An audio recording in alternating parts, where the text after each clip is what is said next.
I think it's clear that Dana White hates Francis for leaving the UFC as the heavyweight champ and getting the Tyson Fury fight, which Dana did not think he would get. Francis was being talked about everywhere after he put on a very competitive fight against Fury, and Dana probably got tired of answering questions about that and how people viewed him as the real heavyweight champ, even though he wasn't in the UFC.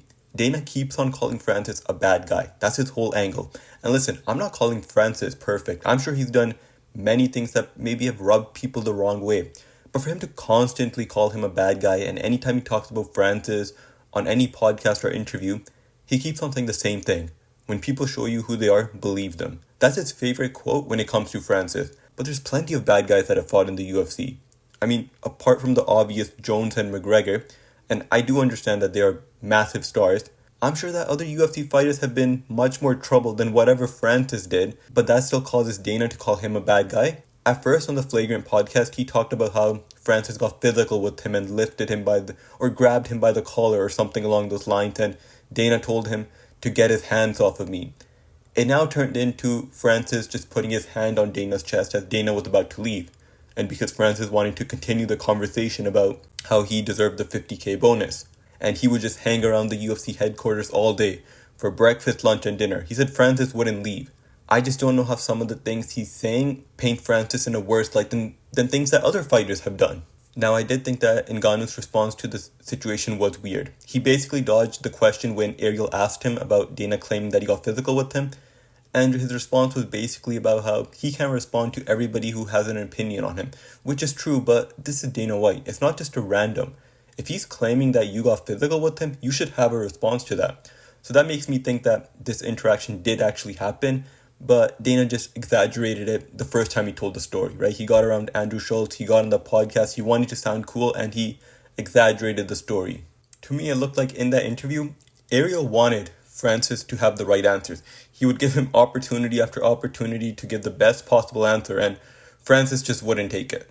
He would give a one-word answer. Sometimes he would just be silent. He would just stare into the camera, have a smile here and there, and it was one of the oddest interviews I've ever seen. I have no idea why Francis did it, and it seemed like he wasn't ready for Ariel to ask him about the Dana White situation, which does not make sense to me. That's what everybody was talking about. Did he think that Ariel was going to get through this whole interview and not ask him about the allegations that Dana White made against him? But he didn't have a response prepared. Dana in his new interview also said that Francis wasn't going around threatening him or other people. So like I said, I think the situation happened, but just it got exaggerated by Dana. But for Dana White to be so adamant on never working with Ngannou just because he's a bad guy doesn't make sense to me. Also, let's remember, it took a little bit of time for the UFC to actually part with Francis. He talks about how he was ready to get rid of Francis a long time ago when he lost a couple fights in a row, and the matchmakers wanted to keep him, which is obvious why they would want to keep him. But he said he doesn't want to be in business with a bad guy. But they had contract negotiations for a year before they stripped him of his title. So whatever he had done before wasn't bad enough for Dana to get rid of him. He says they offered him a great amount of money and Hunter took him on dinners. And listen, he didn't take the deal, which is his choice. But what exactly makes him a bad guy? He made demands, and I don't know the extent of them, but you couldn't come to an agreement, and you moved on. All those incidents happened prior to contract negotiations, and yet you still decided to offer the bad guy a great amount of money. I thought you don't work with people like that. But by your own words, you made him a great offer. Why was that? The situation he's talking about wanting to cut him happened before, from my understanding. It happened when he lost to Derek Lewis and the Stipe loss, and he wanted to get rid of him. He also talks about how much he was into Francis, which is true. He was. He was building him up, how he hits harder than a Ford truck or whatever it was. I think the UFC and Dana White did want him to win. So despite all their problems, despite Francis having this interaction with Dana, it still wasn't enough for them to root against him. They still wanted him to win. So it was the negotiations, I think, that really made Dana hate Francis. That's my take on it. And now I think Dana is clinging on to every little thing that Francis did when he's with the UFC and using that to paint this picture of him. And once again, I'm not saying Francis is perfect. It's clear the PFL thing is not working out. And from his interview on Ariel's show, he is part of the problem for why it's not working out. But I think ultimately parting ways was good for both of them.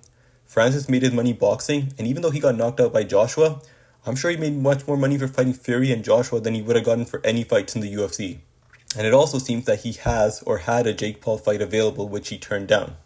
Now, in the Ariel interview, when asked about that Jake Paul fight, his answers also weren't the best. So once again, I understand Francis does seem like he's a little odd to work with. I don't know if he's all the way there or what's going on here, or if there's some underlying reason about why he didn't take the Jake Paul fight. Because him not taking the Jake Paul fight makes no sense to me. It looks like the money wasn't the problem. It looks like he did get the money that he wanted. So to go out there, knock out Jake Paul, make a bunch of money. You're coming off a knockout loss to Anthony Joshua. If you knock out Jake Paul, you are going to go viral. You are going to be everywhere. So like I said, Francis does not come across the best in the Ariel interview. Francis is probably hard to work with, and his whole thing about when the negotiations were happening that he wanted the best for other fighters, yeah, that wasn't true. Francis was doing that for his own selfish motives. It wasn't about the other fighters' interest like he was saying. It's for his own selfish motives, which is fine. Every fighter should have that mentality.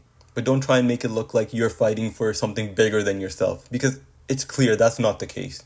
He is going to have people now that are going to side with Dana and say, okay, I understand why the UFC and Dana White did not want to work with him. But I just don't believe the situation is as black and white as Dana is making it seem. Both parties just didn't get along, and now narratives are being created to justify those past decisions. The only thing that I can agree with Dana on is that it's not in their best interest to work with Francis again. Would I like to see it and all the drama that comes with it? Maybe, but I think it's best that Francis does his own thing in the boxing world and the UFC continues to do their own thing.